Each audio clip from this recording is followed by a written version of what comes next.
Thank you, Mr. Speaker. When it was announced that I was the winner of the Blackpool South by-election at 5:15 a.m. on the 3rd of May, I called on the Prime Minister to hold a general election and give the rest of the country the same chance my constituents had to vote for change and elect a new Labour government.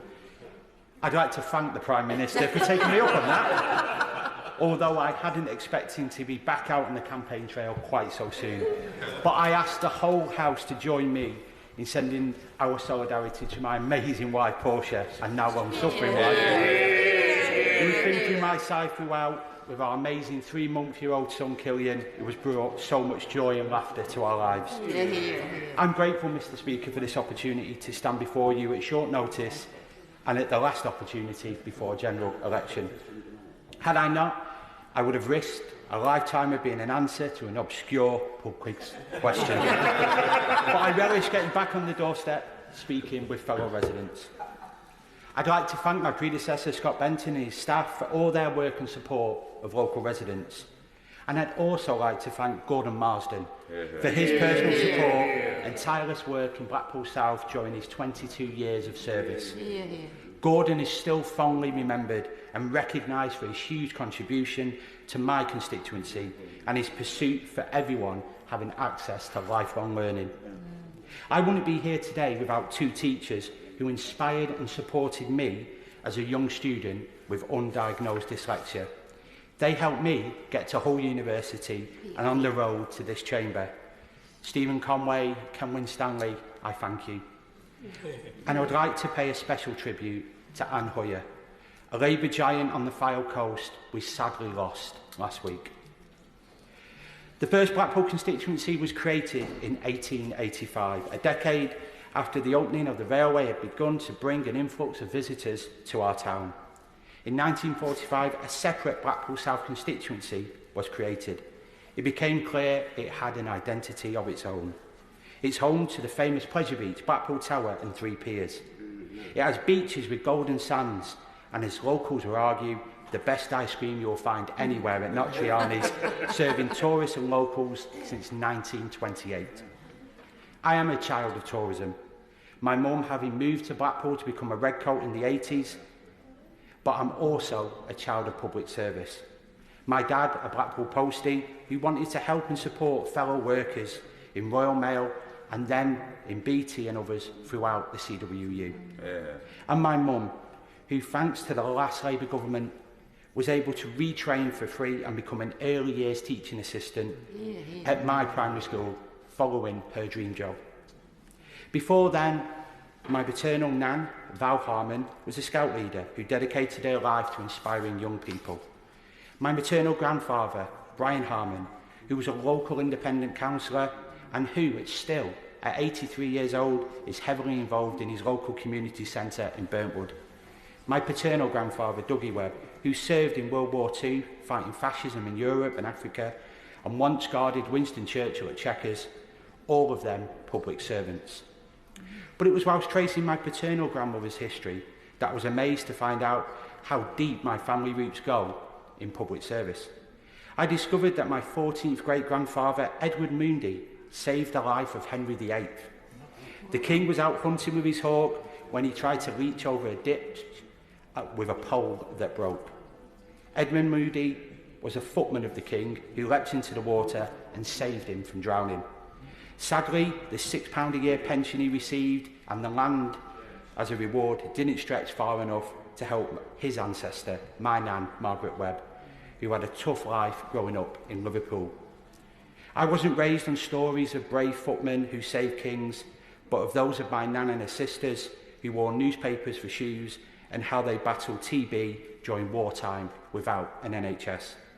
Through grit, determination and welfare reforms of a progressive Labour government, my nan and granddad were able to move into one of the first council houses built in Blackpool in the 50s in Grange Park, and she went on to run her own small business in Blackpool's famous Abingdon Street Market. Having grown up without proper healthcare, she knew the value of our NHS and how vital it is that we protect it, and I will make it my mission in this place to do so in her memory. Since the pandemic, Blackpool has seen record numbers of visitors rightly returning to our beloved seaside town, which has so much to offer. But whilst tourism recovery is central to our town's future, it's now time to focus on recovery of our communities beyond the prom too. But after years of austerity and now with the cost of living crisis, all too often the town I'm proud to call home is recognised at being the sharp end of statistics in poverty, crime, mental health, life expectancy and more. I will work tirelessly with them, hopefully in the next Parliament, and I hope to prove them right that politics has the power to change people's lives. Yeah. My heartfelt thanks goes to the people of Blackpool South who have put their trust in me on the 2nd of May and elected me as their Blackpool born and bred Member of Parliament. My hometown's motto is progress. The town that pioneered municipal street lighting, electric tramways, modern tourism for the working classes, has continued to forge ahead even in the deep spending cuts. Now with a Labour MP, and hopefully under an imminent Labour government, Mr Speaker, I will fight to make sure progress is possible for everyone in Blackpool, inspiring the next generation. With economic stability, families in Blackpool South, where a third of children live in poverty, won't have to choose between heating and eating. Cuts to NHS waiting times will mean in Blackpool South, where people are twice as likely to die of heart disease by the age of 75 than people in wealthy areas will be able to see a doctor when they need to. Hundreds more police on the streets will mean that in Blackpool, where weapon and knife offences have increased by more than 400% since 2015, safety will be restored to our communities. But these painful statistics only tell half the story. Anyone from Blackpool will tell you to look behind the headlines and beyond the bright lights of the illuminations to find the real story of our town. It's one that is alive with grassroots creativity, culture and a thriving LGBTQ+ community and a wealth of fascinating lives that could only have been lived in Blackpool. It's one of community resilience and people who with very little are always willing to give someone else who has less.